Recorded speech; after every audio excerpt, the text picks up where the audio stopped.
Sports fans, selamat datang lagi di ballpark.id.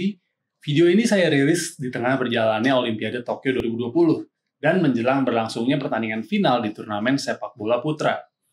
Buat fans sepak bola yang ikutin turnamen sepak bola di Olimpiade, saya rasa sudah familiar dengan peraturan khusus yang cuma berlaku di Olimpiade, yaitu pembatasan umur pemain sepak bola putra. Saya mau bahas hal ini di video ini, dimulai dari alasannya hingga sejarah panjang yang jadi latar belakang diberlakukannya peraturan ini. Nonton terus video ini, dan kalau topik-topik kayak gini menarik buat kalian, bisa banget dipertimbangkan buat like video ini dan subscribe ke channel ballpark.id.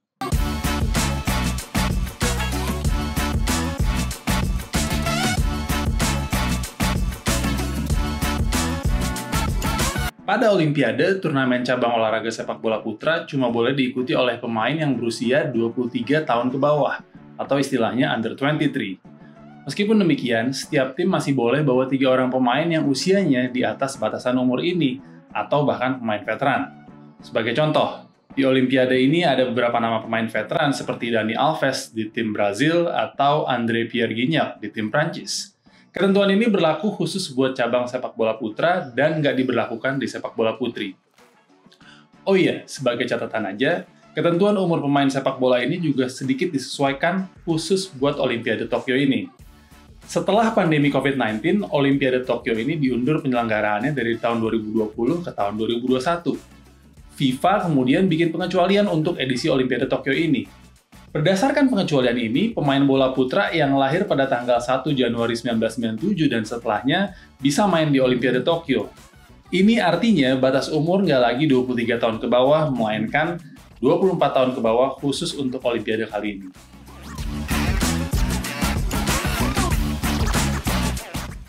Kalau kalian tanya, kenapa ada aturan khusus soal pembatasan umur di sepak bola Olimpiade? Jawaban singkatnya adalah, FIFA nggak mau turnamen sepak bola di Olimpiade jadi turnamen antar negara yang paling bergengsi. Ini karena FIFA udah punya sendiri turnamen 4 tahunan antara negara-negara dan pemain terbaik di dunia, yaitu FIFA World Cup atau Piala Dunia Sepak Bola. Tapi sebenarnya latar belakangnya cukup kompleks dan sejarahnya lumayan panjang. Maka saya kasih judul video ini, Isu Politik Seabad. Perlu diingat, kalau Olimpiade adalah event olahraga internasional yang umurnya lebih tua daripada FIFA World Cup. Serupa dengan FIFA World Cup, Olimpiade umumnya digelar 4 tahun sekali oleh International Olympic Committee atau yang dikenal dengan IOC. Olimpiade modern digelar pertama kalinya pada tahun 1896 di Athena, Yunani, setelah 2 tahun sebelumnya dicanangkan oleh penggagasnya yang bernama Pierre de Coubertin. Sementara itu, FIFA World Cup baru pertama kali digelar di tahun 1930, 3 dekade lebih sejak Olimpiade modern pertama. Sepak bola nggak langsung menjadi bagian dari awal digelarnya Olimpiade. Karena pertandingan sepak bola pertama di Olimpiade baru dimainkan pada Olimpiade Paris pada tahun 1900. Fakta ini pun bahkan sebenarnya nggak diakui oleh FIFA. Karena di Olimpiade 1900 itu, yang main di turnamen sepak bola bukan sejumlah tim nasional seperti sekarang ini, melainkan beberapa tim dari universitas dan klub lokal dari beberapa negara di Eropa. Sepak bola baru secara resmi dimainkan di Olimpiade di bawah kolaborasi antara FIFA dan IOC pada tahun 1908. Dari tahun 1908 sampai tahun 1928, sepak bola selalu dimainkan di Olimpiade. Ketika itu, reputasi Olimpiade sudah mendunia, dan turnamen sepak bola di Olimpiade tentunya jadi turnamen sepak bola paling bergengsi di seluruh dunia. Di Olimpiade Paris tahun 1924 misalnya, jumlah penonton di pertandingan final antara Uruguay dan Swiss mencapai 40.000 orang. Tapi ada celah yang dilihat dan kemudian dimanfaatkan oleh FIFA dalam periode ini.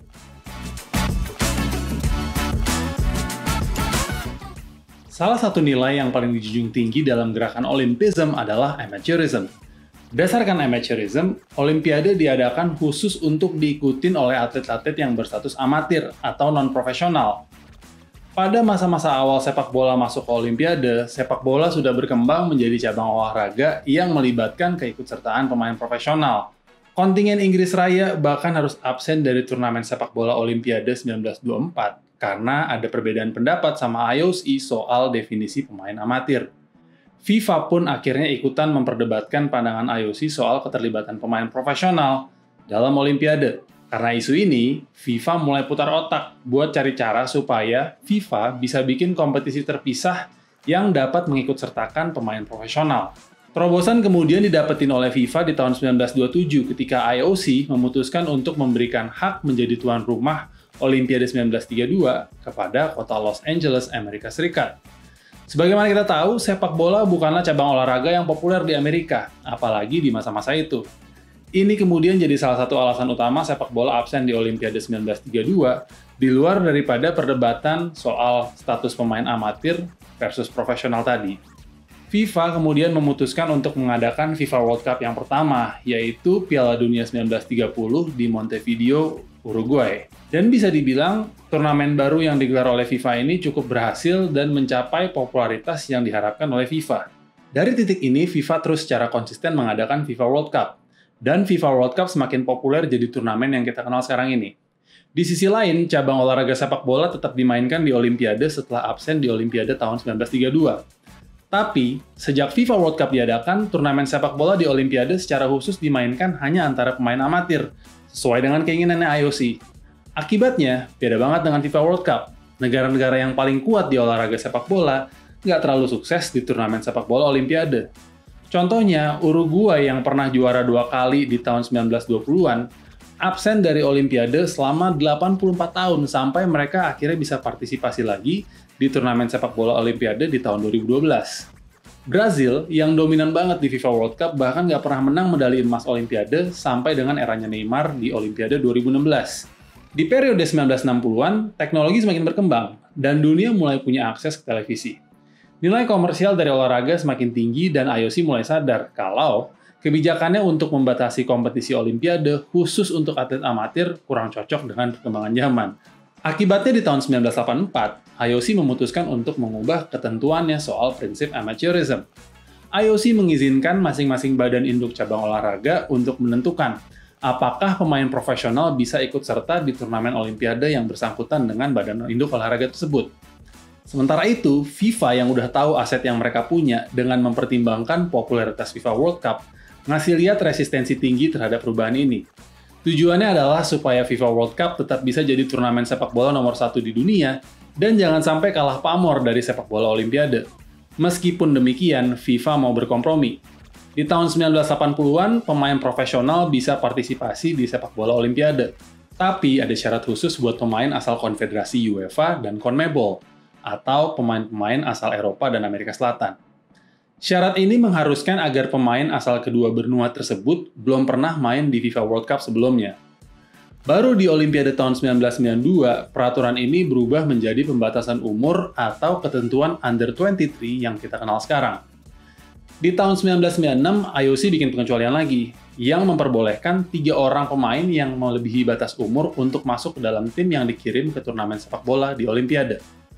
Melihat panjangnya sejarah ini, kelihatan banget buat saya bahwa ketentuan Under 23 di Olimpiade adalah buah perdebatan politik antara 2 institusi olahraga paling prestisius di dunia. Oke, sekian dulu video saya hari ini soal sejarah politis di belakang peraturan Under 23 di turnamen sepak bola putra di Olimpiade. Semoga kalian dapat konteks dan pemahaman yang lebih jelas di balik peraturan unik yang diberlakukan oleh FIFA dan IOC ini. Gimana menurut kalian? Apakah ada hal-hal tertentu yang terlewat dan belum saya bahas di video ini? Kalau ada, mohon kasih feedback di comment section di bawah ini. Kalau kalian suka video ini dan kalian belajar hal baru karena nonton video ini, please like video ini supaya kalian bisa bantu saya untuk mengembangkan channel ini. Subscribe juga ke channel ballpark.id untuk terus mengikuti bahasan saya soal berbagai isu dalam industri olahraga. Kenapa? Because there's always a game outside the game.